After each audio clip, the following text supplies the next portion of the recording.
नमस्कार,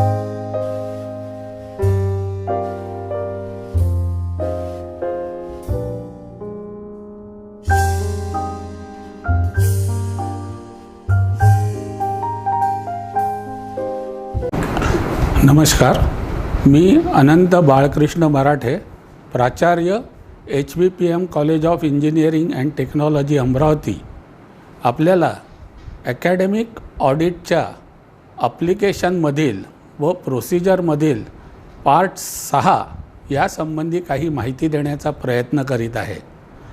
हा part 6 program specific additional information यासंबंधीचा आहे।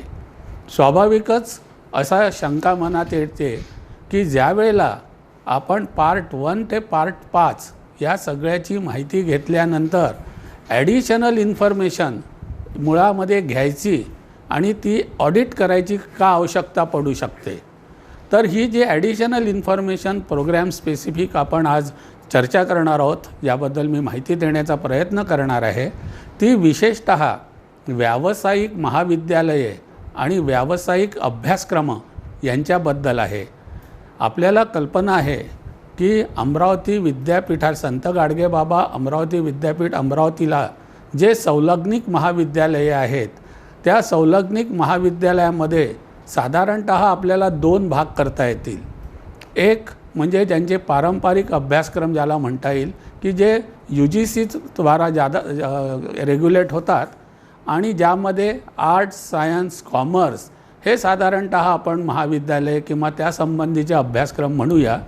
त्याचबरोबर engineering, management, architecture, fine arts, pharmacy, law असे व्यावसायिक अभ्यासक्रम देखील अमरावती विद्यापीठाच्या संलग्नित असतात।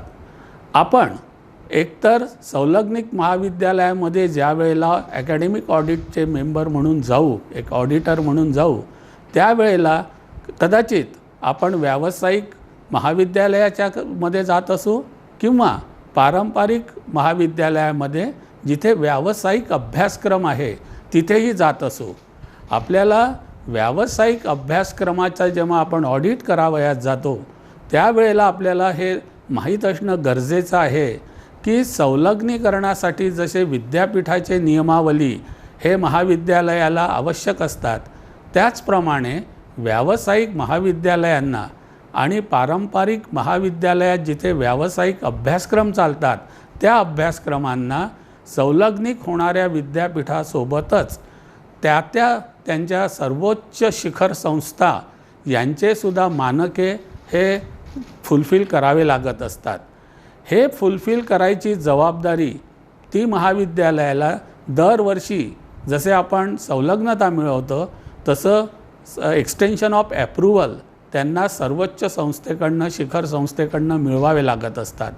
जसं ते महाविद्यालय विद्यापीठाकडे संलग्नीकरणासाठी अर्ज करतं तसाच तो अर्ज दरवर्षी साधारणतः शिखर संस्थेकडे एक्सटेन्शन ऑफ ॲप्रुव्हल मिळविण्यासाठी सुद्धा महाविद्यालयाला करावा लागतो। आणि ज्यावेळेला शिखर संस्थेकडे ते महाविद्यालय आपल्या महाविद्यालयासाठी किंवा अभ्यासक्रमांच्या एक्सटेन्शन ऑफ ॲप्रुव्हलसाठी अर्ज करतो त्यावेळेला त्यात दिलेली माहिती तपासण्याची जबाबदारी ही पूर्वी ॲफिलिएशन कमिटीला एका विद्यापीठाद्वारे जेव्हा आपल्याला ॲफिलिएशन कमिटीसाठी पत्र येतं त्यात विशेष सूचना असते की जर आपण या व्यावसायिक अभ्यासक्रमांसाठी किंवा व्यावसायिक महाविद्यालयासाठी जात असू तर त्या शिखर संस्थेला त्या महाविद्यालयांनी दिलेली सादर केलेली माहिती व शिखर संस्थेनी दिलेला त्या एक्सटेन्शन ऑफ ॲप्रुव्हलसोबत काही कंडिशन्स असतील किंवा कंप्लायन्स रिपोर्टमध्ये जर काही त्याच्यात रिमार्क किंवा त्रुटी असतील तर तेही पाहायची जबाबदारी ही पूर्वी ॲफिलिएशनसाठी जाणाऱ्या कमिटीकडे आणि आता ॲकॅडमिक ऑडिटसाठी जाणाऱ्या कमिटीकडे जाणार आहे। त्यामुळे आपल्याला ही ॲडिशनल माहिती व्यावसायिक महाविद्यालयांसाठी आणि व्यावसायिक अभ्यासक्रमांसाठी असणे अतिशय आवश्यक आहे। तर साधारणतः असं केव्हा होऊ शकतो की आपल्याला ही माहिती असणं आवश्यक आहे जर आपण एखाद्या पारंपरिक महाविद्यालयाला, आर्ट्स सायन्स कॉमर्सच्या महाविद्यालयाला ॲकॅडमिक ऑडिटसाठी ऑडिटरमध्ये जात असू आणि त्या महाविद्यालयामध्ये सायन्स एक स्ट्रीम असेल आणि त्यांच्याकडे जर MCA हा अभ्यासक्रम असेल किंवा कॉमर्सची स्ट्रीम असेल आणि त्यांच्याकडे MBA हा अभ्यासक्रम असेल किंवा आर्ट्स कॉलेजमध्ये गेलो आणि तिथे बॅचलर ऑफ फाईन आर्ट्स किंवा तत्सम अभ्यासक्रम असेल तर आपल्याला 1 ते 5 पार्टसोबत ॲडिशनल इन्फॉर्मेशन ही 6 नंबरच्या पार्टची सुद्धा तपासून घेणे, ऑडिट करणे आवश्यक आहे. जर आपण एका व्यावसायिक अभ्यासक्रम असलेल्या महाविद्यालयाकडे गेलो, म्हणजे अभियांत्रिकी महाविद्यालयाच्या जर आपण ऑडिटला जात असू तर त्या अभियांत्रिकीच्या AICTEच्या नॉर्म्सप्रमाणे ते पाळण्यासोबतच त्या महाविद्यालयामध्ये आर्किटेक्चरचा अभ्यासक्रम असू शकतो, MBAचा अभ्यासक्रम असू शकतो. त्यावेळेला आपण अभियांत्रिकी महाविद्यालयाला गेलो असताना त्यांच्या शिखर संस्थेची माहिती घेत असतानाच आपल्याला आर्किटेक्चर हीची सुद्धा दुसरी शिखर संस्था आहे त्याची देखील माहिती आपल्याला असणं गरजेचं आहे. एकंदरीत साधारणतः 5 प्रकारच्या शिखर संस्था आपल्याला लक्षात येतील की त्यांचे व्यावसायिक एकतर अभ्यासक्रम असू शकतील किंवा व्यावसायिक ते महाविद्यालय असू शकेल. जसे all India council for technical education ही एक शिखर संस्था आहे की ज्यांच्याकडे अभियांत्रिकी, MCA किंवा फाईन आर्ट्स किंवा MBA अशासारखे अभ्यासक्रमांची ती शिखर संस्था आहे. जसं काउन्सिल ऑफ आर्किटेक्चर ही जर आर्किटेक्चर आणि प्लॅनिंग याचं एक तर ते महाविद्यालय असेल किंवा व्यावसायिक अभ्यासक्रमाच्या महाविद्यालयामध्ये आर्किटेक्चर आणि प्लॅनिंगचा अभ्यासक्रम असू शकेल. या दोन्ही वेळेला आपल्याला काउन्सिल ऑफ आर्किटेक्चरचे काय नॉर्म्स आहेत, त्यांच्या नॉर्म्सनुसार महाविद्यालयांनी त्यांना काय माहिती दिलेली आहे हे सुद्धा आपल्याला माहिती असणे अगत्याचे आहे. तसेच pharmacy council of India, pharmacy संबंधित अभ्यासक्रमाची शिखर संस्था ही फार्मसी काउन्सिल ऑफ इंडिया आहे. जर एज्युकेशन रिलेटेड ते कोर्स किंवा महाविद्यालय असेल, म्हणजे जर BEd असेल किंवा BPEd असेल, MAd असेल, MPEd असेल, यासारखं एज्युकेशनचं महाविद्यालय किंवा फिजिकल एज्युकेशनचं महाविद्यालय त्याला जर आपण ऑडिटसाठी जात असू तर national council for teachers education या संबंधीचे नॉर्म्स आणि त्याची माहिती असणं आपल्याला गरजे आहे. बार काउन्सिल ऑफ इंडिया ही 3 वर्षीय किंवा 5 वर्षीय लॉचा कोर्स असो किंवा त्यांचे मास्टर्सचे कोर्स असो, त्या लॉ संबंधित कोर्सेससाठी बार काउन्सिल ऑफ इंडिया या संबंधीची माहिती आपल्याला असणं गरजेचे आहे. याप्रमाणे ज्या वेळेला आपण एखाद्या महाविद्यालयाला, व्यावसायिक महाविद्यालयाला किंवा व्यावसायिक अभ्यासक्रमाला आपण जात असू तर कुठल्या कुठल्या काउन्सिल्स आहेत आणि त्यांच्या अंतर्गत कुठले कुठले अभ्यासक्रम येतात हे आपल्याला माहीत असलं पाहिजे. त्यामुळे आपण त्यांची वेबसाईटची पण या स्लाईड्सवर माहिती दिलेली आहे. तसेच जर ती स्टॅच्युटरी बॉडी, एक लक्षात घ्या मित्रांनो, या सर्व काउन्सिल्स या भारताच्या संसदेने कायद्याने पास केलेल्या असल्याने त्या स्टॅच्युटरी रेग्युलॅरिटी बॉडीज आहेत. त्यामुळे त्यांचं महत्त्व हे आपल्या ॲफिलिएटिंग युनिव्हर्सिटी एवढंच असतं. त्यामुळे त्यांचेही आपल्याला ऑडिट करणं गरजेचं असतं. All India council for technical education new Delhi ह्या स्टॅच्युटरी बॉडीजच्या अंतर्गत कुठले कुठले प्रोग्रॅम्स येतात, त्या अंतर्गत इंजिनिअरिंग अँड टेक्नॉलॉजी हा प्रोग्रॅम येतो, applied arts, crafts and design हा प्रोग्रॅम येतो, मॅनेजमेंटचा प्रोग्रॅम येतो. पण या मॅनेजमेंटच्या प्रोग्रॅममध्ये हा MBA प्रोग्रॅम येतो, BBA प्रोग्रॅम हा AICTEच्या अंडर येत नाही. MCA येतो, BCA येत नाही. Hotel management and catering technology हा कोर्स येतो. त्यामुळे आपण जर या व्यावसायिक अभ्यासक्रमांच्या महाविद्यालयाला किंवा अशा महाविद्यालयाला जात आहोत तिथे MTech, BTech, BFA, MBA, PGDM, MCA किंवा bachelor of hotel management technology किंवा masters of hotel management technology हे जर कोर्सेस असतील तर आपल्याला all India council for technical education या शिखर संस्थेकडून आपल्याला त्याच्या वेबसाईटवर जाऊन साधारण माहिती असणं गरजेचं राहणार आहे. जर national council for teachers education ही शिखर संस्था एज्युकेशन या शाखेसाठी महत्त्वाची ठरते. जर BEd, BA BEd integrated, BSc BEd integrated, MEd, BEd MEd integrated, BPEd, MPEd ह्या अभ्यासक्रम असलेल्या महाविद्यालयांना किंवा या महाविद्यालयांनाच आपण भेट देत असू, त्यावेळेला national council for teachers education त्यांचे नॉर्म्स, स्टँडर्ड्स, त्यांना अर्ज केलेला त्या महाविद्यालयांनी त्यात दिलेली माहिती आपल्याला ही आवश्यक. जर आपण लॉ कॉलेजला जात असू तर बार काउन्सिल ऑफ इंडिया, आणि जर आपण आर्किटेक्चर किंवा प्लॅनिंग या महाविद्यालयाला किंवा अशा महाविद्यालयाला जिथे आर्किटेक्चर आणि प्लॅनिंग याचा अभ्यासक्रम शिकवला जातो तेथील ऑडिटला जात असू तर काउन्सिल ऑफ आर्किटेक्चर ह्या साईटला जाऊन तेथील माहिती करून घेणं आपल्याला आवश्यक दिसते.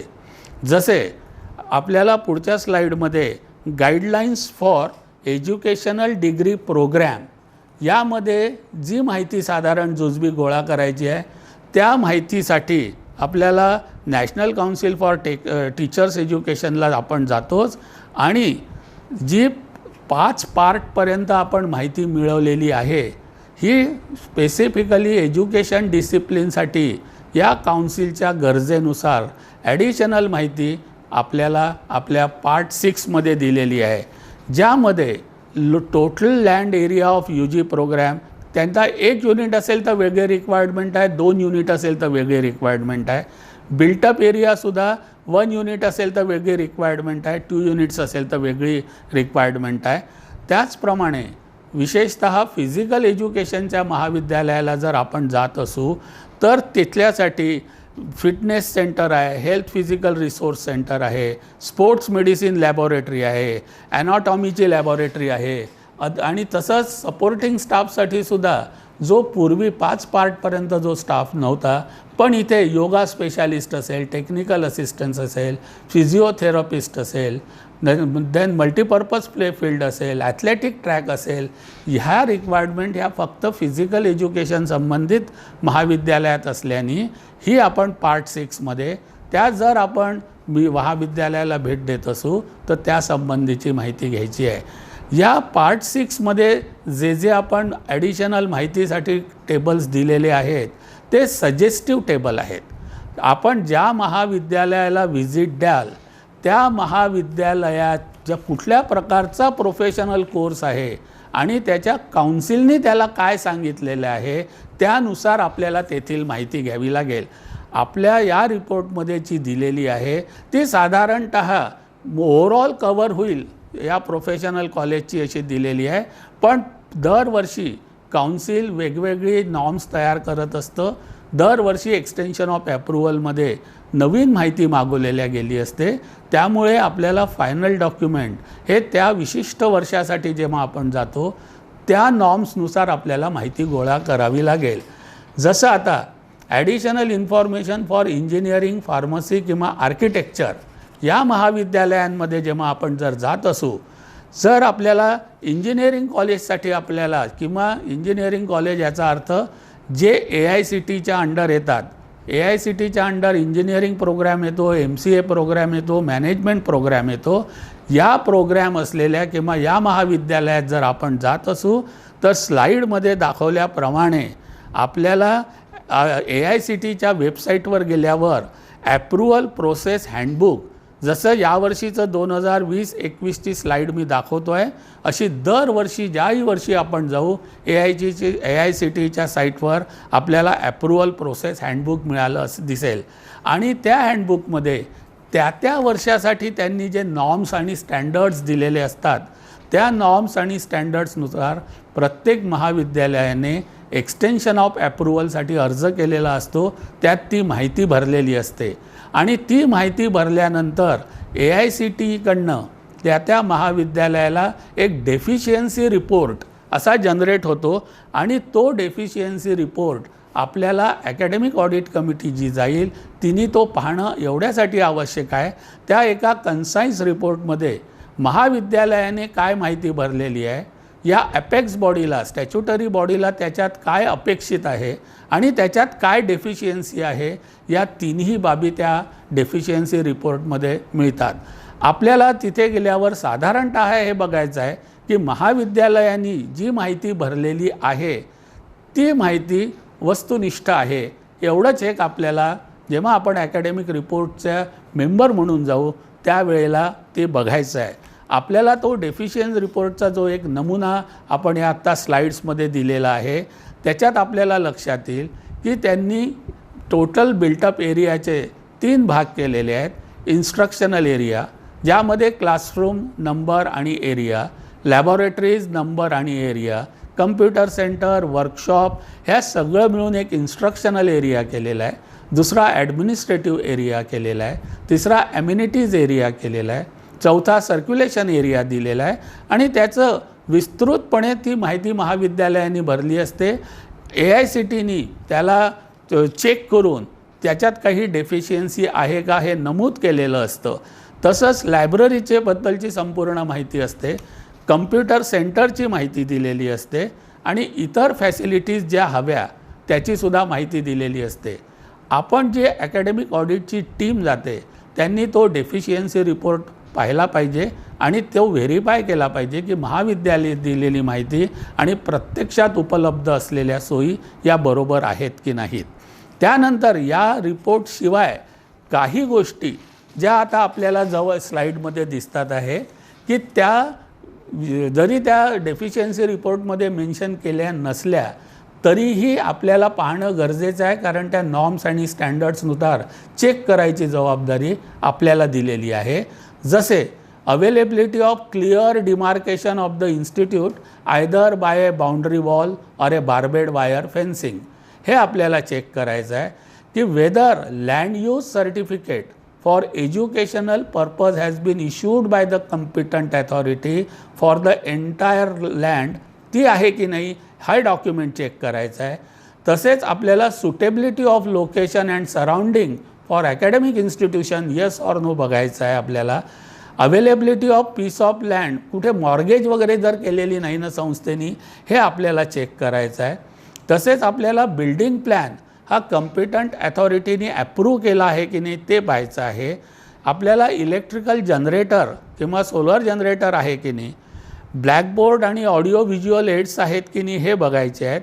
आणि ज्याप्रमाणे ज्या त्या काउन्सिलनी म्हणजे फार्मसी काउन्सिलनी त्यांच्या लॅबॉरेटरीसाठी सांगितलं असेल, इंजिनिअरिंग कॉलेजसाठी जे वेगळे वेगळे त्यांच्याकडे कोर्सेस असतील त्यांच्या लॅबॉरेटरीज या विद्यापीठांनी जे सिलेबस दिलेले आहे त्याप्रमाणे वेगळ्या वेगळ्या असतील. जसा कोर्स असेल त्याप्रमाणे त्या लॅबॉरेटरीज असतील, ते आपल्याला बघायचं आहे आणि स्पेसिफिक आपल्याला ऑब्झर्वेशन त्यासंबंधीचं द्यायचं आहे. त्यामुळे ही जी additional information for professional colleges द्यायची आहे ती देत असताना आपल्याला साधारणतः हे बघायचं आहे की ही जी आपापल्या काउन्सिलनी ला दिलेली महाविद्यालयांनी माहिती ती वस्तुनिष्ठ आहे की नाही आणि विद्यापीठाच्या सिलेबसमध्ये जी विषय दिलेले आहेत त्या प्रॅक्टिकलसाठी त्यासंबंधीचे लॅबॉरेटरी इक्विपमेंट्स आहेत की नाही, त्यासंबंधीची फॅकल्टी, ॲडिशनल फॅकल्टी जी पहिले दिलेली आहे ती जर काही विशेष रिक्वायर्ड असेल त्यासंबंधीची फॅकल्टी आपल्याकडे किंवा सपोर्टिंग स्टाफ आहे की नाही, हे ऑब्झर्वेशन्स आपल्याला विशेषतः प्रोफेशनल कॉलेजेससाठी जर आपण जेव्हा जाल व्हिजिटला त्यावेळेला पाहणं आपल्याला आवश्यक आहे. त्यामुळे पार्ट नंबर 6मध्ये ॲडिशनल इन्फॉर्मेशन ही आपल्याला गोळा करायची आहे. शेवटचं सांगायचं म्हणजे कंप्लायन्सचा जो रिपोर्ट्स असतो त्या compliance of norms and standards of statutory regulatory bodies like AICTE, council of architecture, teachers council, pharmacy council आणि त्यांचा डेफिशियन्सी रिपोर्ट हा आपण जेव्हा आपण ऑडिटसाठी जाऊ तो जर पाहिला तर ही जी additional information for professional college ही जी पार्ट 6मध्ये आपल्याला कुठले डॉक्युमेंट पाहिजे आहे, कुठल्या व्ह्यूनी आपल्याला तिथे जाऊन चेक करायचं आहे, या संबंधीचा आपल्यामध्ये संभ्रम राहणार नाही. आणि आपण प्रोफेशनल कॉलेजमधले टीचर्स असू किंवा नॉन टीचिंग असू त्यांनी फरक पडत नाही.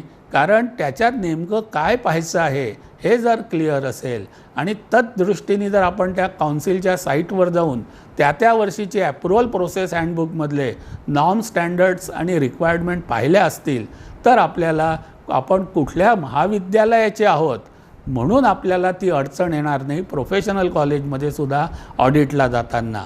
या संबंधीची माहिती मी आपल्याला दिली आहे. धन्यवाद.